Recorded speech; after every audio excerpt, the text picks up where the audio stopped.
Students, good morning. As we all know, from today onwards, we are going to start our favorite festival, that is Diwali.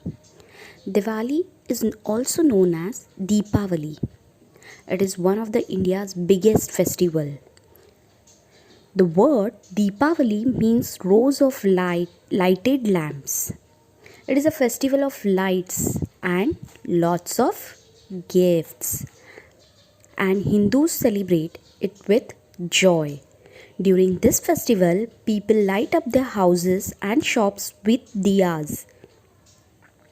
They worship the Lord Ganesha for welfare and prosperity and Goddess Lakshmi for wealth and wisdom. Diwali celebrates victory of good over evil, light over darkness, and knowledge over ignorance. And do you know, students, why do we celebrate this festival? Okay, let's see the story of Diwali. Why we celebrate the Diwali, our favorite festival. बहुत समय पहले की बात है। अयोध्या में एक राजा हुआ करते थे, राजा दशरथ। उनकी 3 रानियां थीं, कौशल्या, सुमित्रा और कैकेयी। और उनके 4 पुत्र थे, राम, लक्ष्मण, भरत और शत्रुघ्न। उन्होंने अपने सबसे बड़े पुत्र को अपना उत्तराधिकारी घोषित किया। रानी कौशल्या के पुत्र राम को राजा बनते देख रानी कैकेयी नाराज हो गई। उन्होंने राजा दशरथ से कहा, राजन, हमने आपकी जान बचाई थी तो आपने हमें 2 वचन मांगने को कहा था। आज वो वचन मांगने का समय आ गया है। हम चाहते हैं कि आप हमारे पुत्र भरत को राजा बनाएं और राम को 14 साल के लिए वनवास भेजें। राजा दशरथ काफी दुखी हुए, किंतु वो अपने वचन के कारण मजबूर थे। तो उन्होंने राम को वनवास भेज दिया। राम के साथ उनकी धर्मपत्नी सीता और भाई लक्ष्मण भी चल पड़े। तीनों वन में रहने लगे।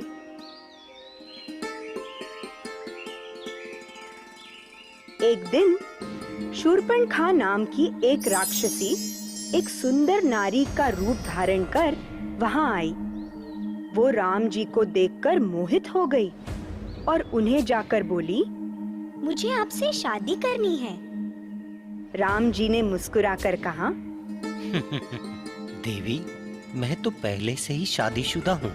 आप मेरे भाई लक्ष्मण के पास जाइए और उनसे पूछिए कि क्या वो आपसे शादी करेंगे। ये सुनकर शूर्पणखा लक्ष्मण के पास चली गई, लेकिन शूर्पणखा का प्रस्ताव लक्ष्मण ने भी ठुकरा दिया। ये देखकर शूर्पणखा बहुत गुस्सा हुई और अपने असली रूप में आ गई। उसने सीता जी को मारना चाहा, किंतु लक्ष्मण ने शूर्पणखा की नाक और कान काट दिए। शूर्पणखा रोते रोते अपने भाई रावण के पास गई। रावण लंका में रहता था और वो सारे राक्षसों का राजा था। उसने अपनी बहन के अपमान का बदला लेने की ठानी। उसने एक राक्षस को स्वर्ण मृग बनाकर जंगल भेजा। उस स्वर्ण मृग को देखकर राम, लक्ष्मण और सीता जी मोहित हो गए।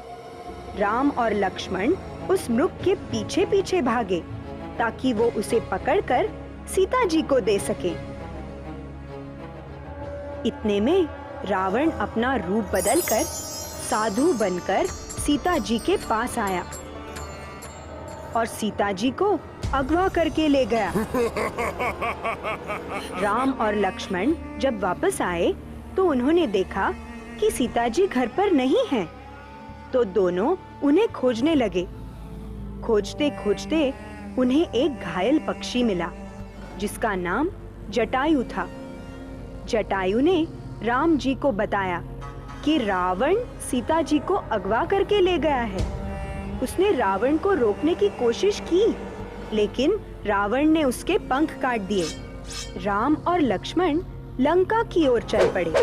रास्ते में उन्हें वानरों और भालुओं की सेना मिली और उनके साथ रावण से युद्ध करने चल पड़ी। इस सेना में एक वानर थे हनुमान। वो काफी शक्तिशाली थे और उड़ भी सकते थे। वो पहाड़ों को अपने हाथ में उठा लेते थे। हनुमान उड़कर समुंदर के उस पार गए और देखा कि रावण ने सीता जी को कैद करके रखा है। ये बात जानकर राम जी ने अपनी सेना के साथ समुद्र पर पुल बनाना शुरू किया और लंका पहुंच गए। लंका में उनका रावण और उसकी राक्षस सेना के साथ घनघोर युद्ध हुआ। आखिर में राम जी और उनकी सेना ने सारे राक्षसों को मार भगाया। रावण का भी अंत हो गया।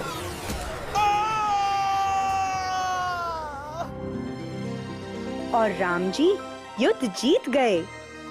जीतने के बाद राम जी और सेना सीता जी को लेकर वापस आ गए। 14 साल का वनवास पूरा कर जब राम, सीता और लक्ष्मण वापस अयोध्या आए तो पूरे अयोध्या में खुशियां छा गई। सारी प्रजा ने अयोध्या को दियों और फूलों से सजाया और भगवान राम का स्वागत किया। रावण पे राम की जीत का भी उत्सव मनाया गया। तब से हम हर साल कार्तिक अमावस्या के दिन भलाई की बुराई पर जीत का त्योहार दिवाली मनाते हैं।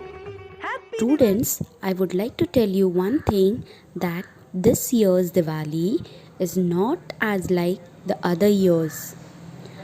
I would like to tell you to take some precautions in this pandemic. First precaution in this year is that stay indoors. Don't roam here and there unnecessarily. Then maintain physical distance. Festivity is all about togetherness and strengthening bonds. But this festive season, try and adjust to the new normal and avoid meeting people physically. And one more thing, students, if you are using sanitizer bottles, please keep your sanitizer bottles at a safe space, as people have started keeping it handy during COVID-19 pandemic. Since they are alcohol based, they can easily catch fire. Please don't use sanitizers before lighting your diyas. Okay, students, instead of carrying sanitizers everywhere, you can consider carrying water and paper soaps. They are safer and you can easily wash your hands everywhere without the danger of catching fire.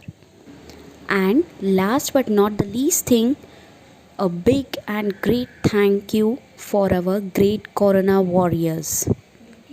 And students, be safe, be happy, and enjoy your Diwali festival. So, happy Diwali!